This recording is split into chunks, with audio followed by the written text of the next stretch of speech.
What's up, my Unbreakable beauties? Welcome back to my channel, and if you are new, welcome. My name is Chantel, also known as Miss Unbreakable Timeline. I'm so happy you all can join me in this story time. As you can tell by the title, what I am talking about today. So let's go ahead and get right into the story time. So this was about, I would say, maybe 9 years ago, maybe 9 or 10 years ago. And I was in like a long relationship. I was in like an 8-year relationship. I was dealing with this guy. I'm not going to say his name, but I was dealing with this guy since I was like 12 years old. I know it's a young age. But anyway, so I was dealing with this guy that was, I was 12 and he was 15. So he was 3 years older than me. So I used to work at this like check cashing store or whatever. And then I met this girl. I'm not going to put her name out there either. But I met this girl. We became really cool. And she introduced me to this guy. So what happened was I was riding with her and she was like, okay, come with me to come, meet some friends or whatever. So I was like, okay, cool, because I was in a long relationship. I didn't really have friends like that. So anyway, so I was like, okay, so me and her was just riding or whatever, and then we stopped to someone's house. And once we went inside and I seen this guy, I was like, oh, who is this guy? But I wasn't interested like that because I was already in a relationship. But I just thought the guy was really handsome. And when I seen him, I was like, what's his name? So after we left, I was just asking her about this guy or whatever. And then, so anyways, we left the guy's house. And when we left, I was just asking her about him or whatever. Again, not saying that I wanted to be in a relationship with him or really get to know him.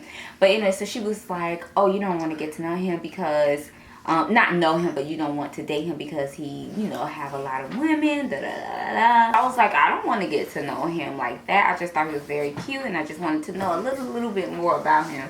So anyway, so then about a few days later, she came back to me and was like, oh my goodness. He was like, you're very pretty and, he wanted to get to know you. So I was like, okay, well, and this was around my like 20th birthday. So I was like, well, invite him out and then we'll just see how it goes. I was having like a little birthday party at a club. So he came that night and, we exchanged numbers or whatever. And when I say this boy was like, drop dead gorgeous to me, I was just like, ugh, boyfriend or not, okay? So anyway, so then we exchanged numbers and usually people know how it goes from there. So we started talking, and I had went over there like a week later and just being grown. And about, I think, like me and this, I would say guy B. Guy A is my ex-boyfriend, and again, that was the guy that I was with for like 8 years.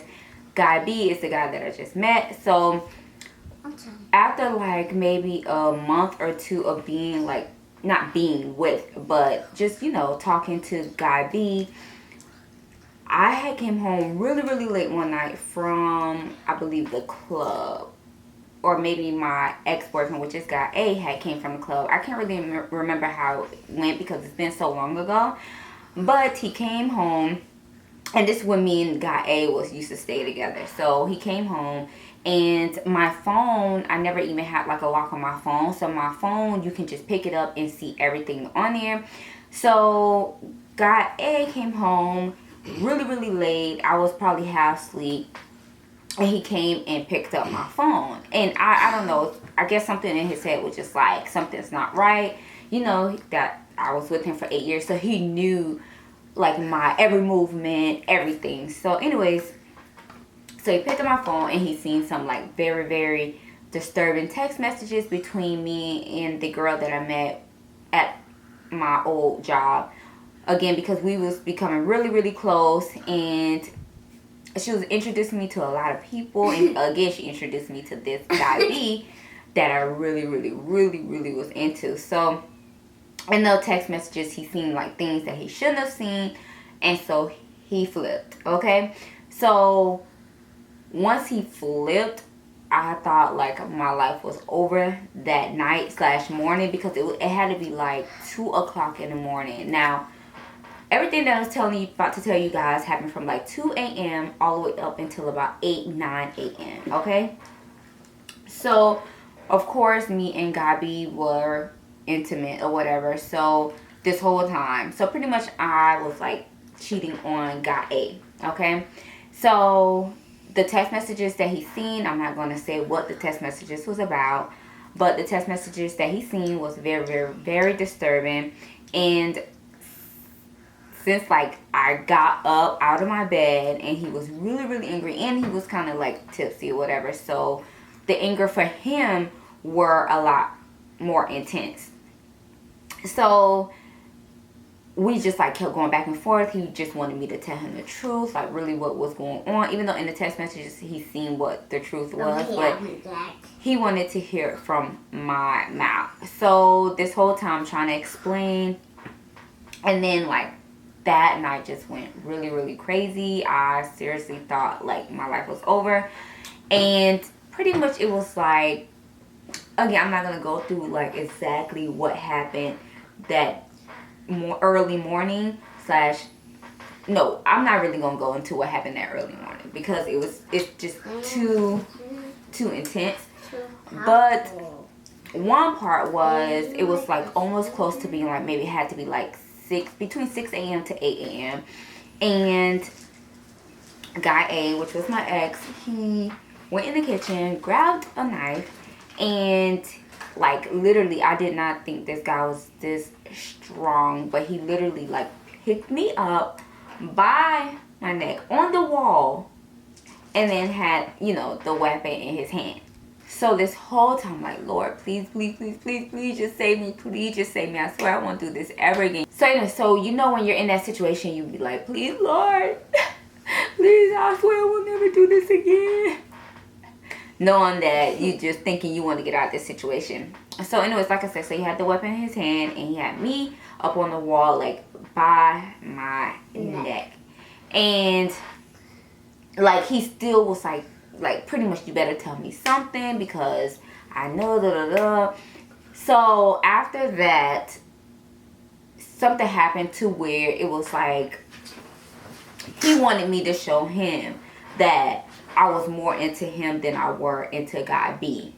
So of course after that it was more like a intimate type rape type thing. And even though we were together, guys can still, you know, like, depends on how rough they are or how they handle you, it could still be considered like rape. So after that, that's kind of like what happened. And from that, when I'm telling you guys, it seemed like the longest like conversation slash like I felt like, again, like I told you, like I was gonna die. So that was the longest ever. After that, he finally like left. I think he went to his mom's, who knows. And I was just like and this around the time like we were staying together. We both was paying bills, but I was like pretty much like the one paying all the bills. And you know, not saying like that, he did help out, but I left a place where my name was on the lease with his sister at that time, and I left because I was like, you know, I found somebody else that I was very, very interested in. And the reason why I did that, because me and guy A wasn't really like, I wasn't into him like that anymore. Not because I met guy B, but before I met guy B, it was just like the love just wasn't there anymore. And instead of me just walking away, we were staying together, but instead of me just walking away, which I should have, I was just, you know, like still living with guy A, but you know, still communicating with guy B. And after that, like I said, that morning I just was like in the room just crying for like hours. And then about a few days later, I did leave that situation. And even though I had moved out, was still, you know, but dealing with the guy B,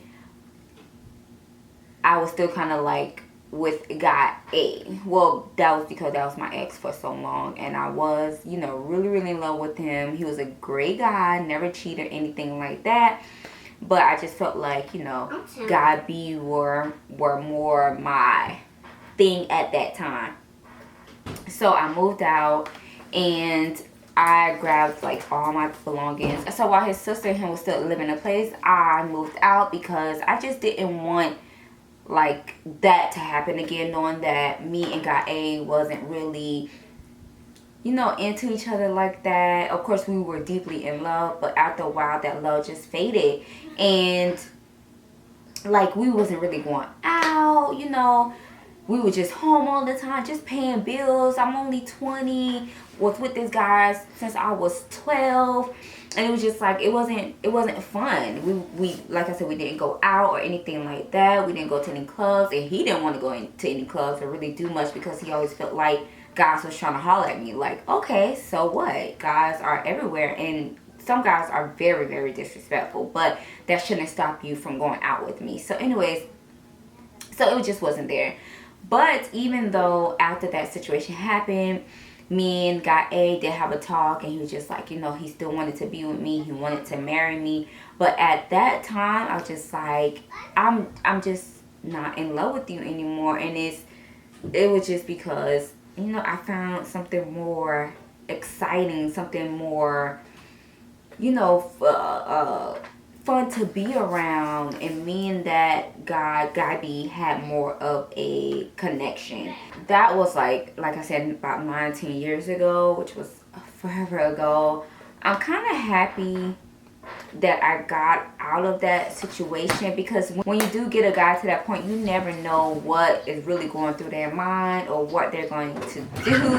But yeah, so you never know what is going through a guy's mind, or even a woman, you know. You don't know how deeply they were in love with you or are in love with you. So you just got to be very, very careful, especially if you're trying to step out on a long distance relationship. Not long distance. If you're trying to step out on a long relationship, like how many years I was with guy A, you just got to be very, very careful. And I just want to say, if you're not happy in a situation and you're trying to get out. It is not worth losing your life, because again, you know, people don't think, and in that moment they're really, really, really angry, and my life could have been over. Anything could have happened that night / morning.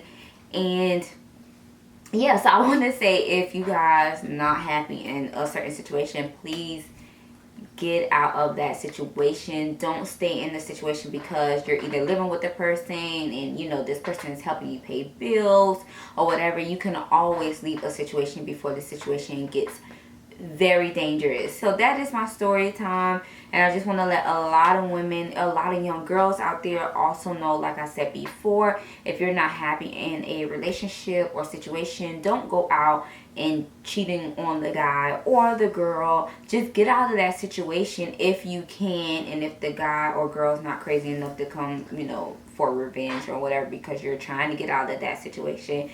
I thank God I got out of that situation, and I thank God that he was like really watching over me that day. But I was just like very blessed. I'm still blessed.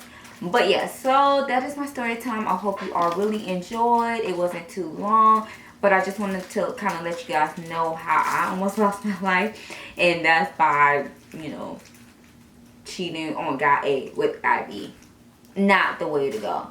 So if you all would like any more like story times or anything like that, please comment down below and let me know. Don't forget to follow me on Instagram, Facebook, Snapchat, and Twitter. I will leave all the links down below.